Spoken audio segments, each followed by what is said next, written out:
Welcome back to our channel. In this episode, we will explore a place deep in the heart of Assam, Kaziranga National Park, also known as the rhino capital of the world.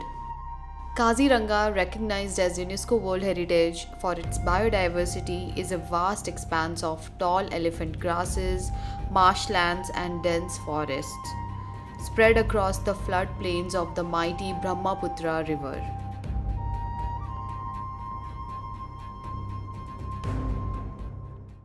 While the one horned rhino is the star, this park is a refuge for the legendary Big Five of India: the one horned rhino, the Royal Bengal tiger, Asian elephant, wild water buffalo, and the eastern swamp deer, all within the same landscape.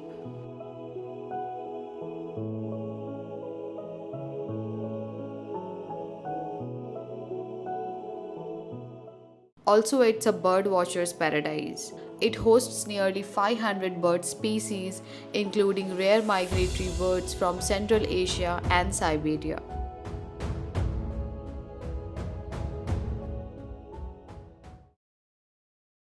Kaziranga primarily has four ranges: Agaratoli, famous among bird watchers; Kohora, the central zone for tiger sightings; Baghori for its dense population of rhinos; and the Bura Pahar zone for its beautiful landscape. We reached Kaziranga last night, stayed at Kodumbari, located close to the central range at Kohora.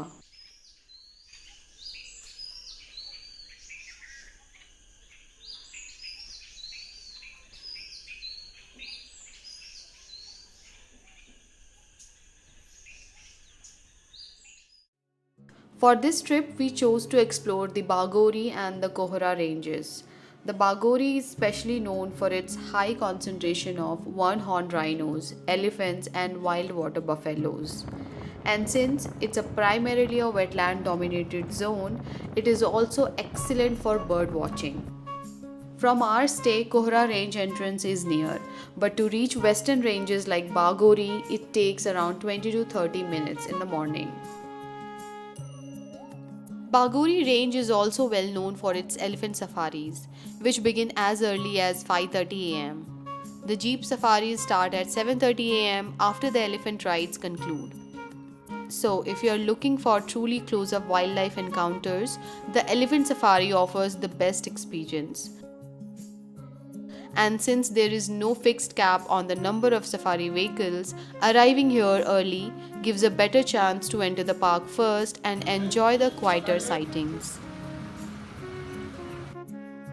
While waiting at the entrance gate, soaking in the calm, misty river views, we were treated to a beautiful sight: a kingfisher diving in to hunt for its morning catch.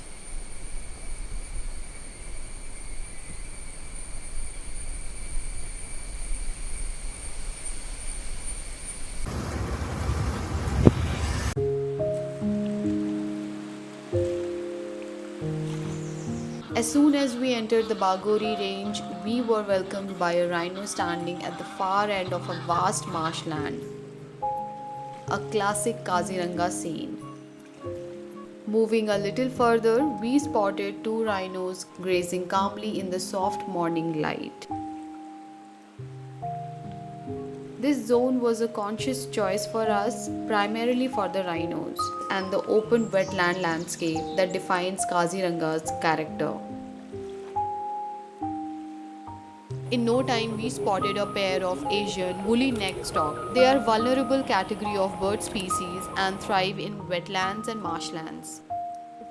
Our next sighting was this lesser adjutant stork standing tall on top of a tree. They are a vulnerable bird species that depend on healthy marshes and floodplains to survive. We then headed to one of the watchtowers, which offered a wider view of the floodplains.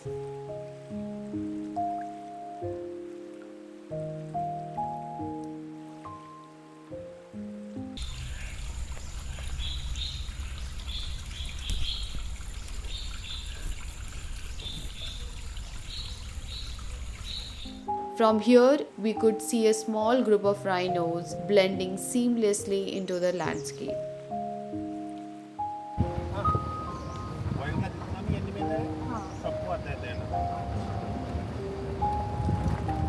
With over 2,000 rhinos in the park, representing around 70% of its world population, sightings in Kaziranga are relatively common. However, the trade off is the distance. Most animals are usually seen far away, perfectly at ease and undisturbed in their natural habitat.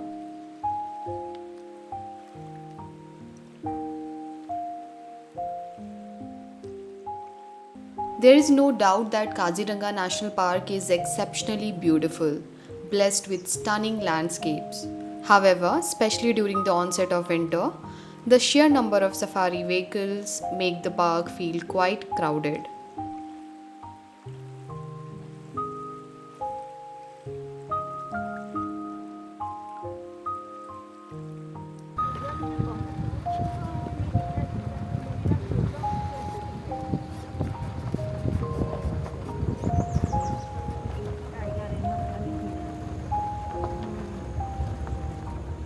Just when we thought our luck could not get any better, we encountered a wild water buffalo grazing calmly by the roadside.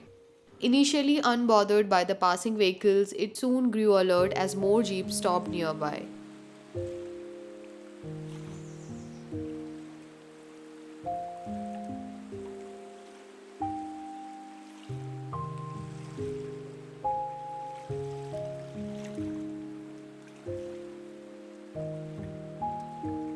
As we moved deeper into the forest area, our next sighting was this adorable Malayan giant squirrel, quietly enjoying its meal.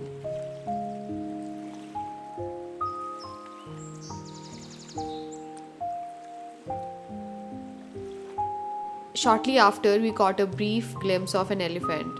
It chose to retreat further into the jungle, disappearing into the dense forest. The park's very existence is credited to a woman's resolve.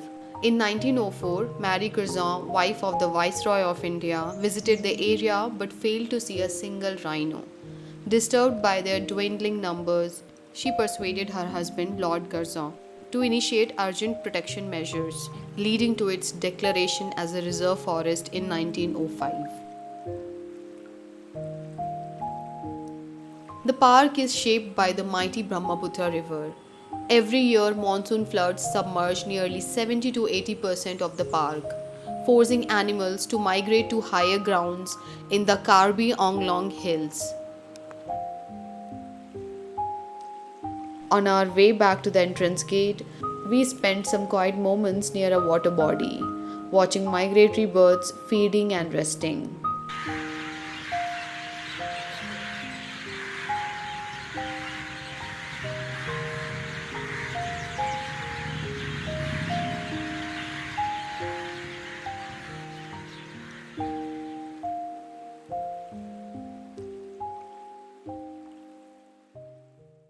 For our second safari of the day, we ventured deep into the Kohora range, with one clear hope to catch a glimpse of the Royal Bengal tiger.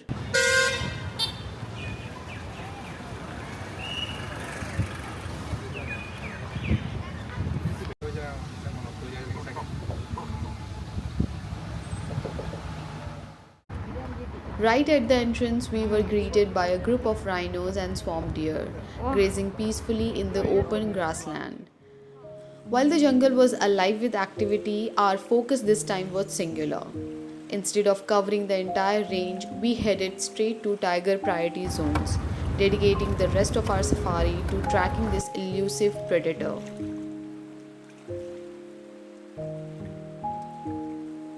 Despite Kaziranga being home to over 120 tigers, one of the highest tiger densities in the world, spotting one here remains incredibly difficult thanks to the park's tall elephant grass and dense terrain.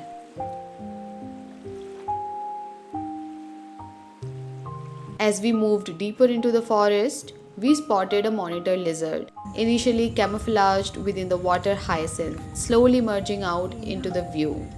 A small but fascinating sighting.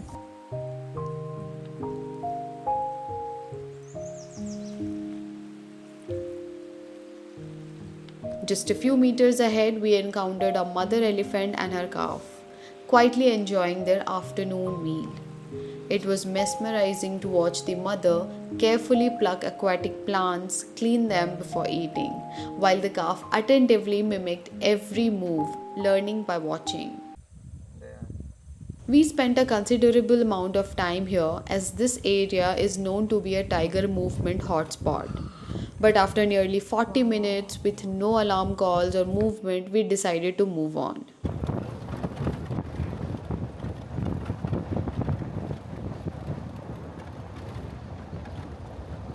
While we waited patiently at the next spot, news came in that just minutes after we left, a tigress had swum across that water body to entrance the grassland. We missed her by barely 5 minutes. This disappointment was palpable.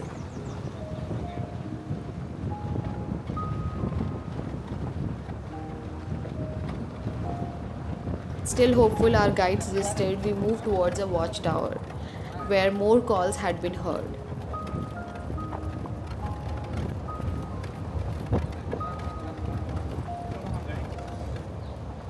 With a finger on the camera shutter and our eyes fixed on this stretch of road, we waited in quiet anticipation, hoping for the tiger to cross the road.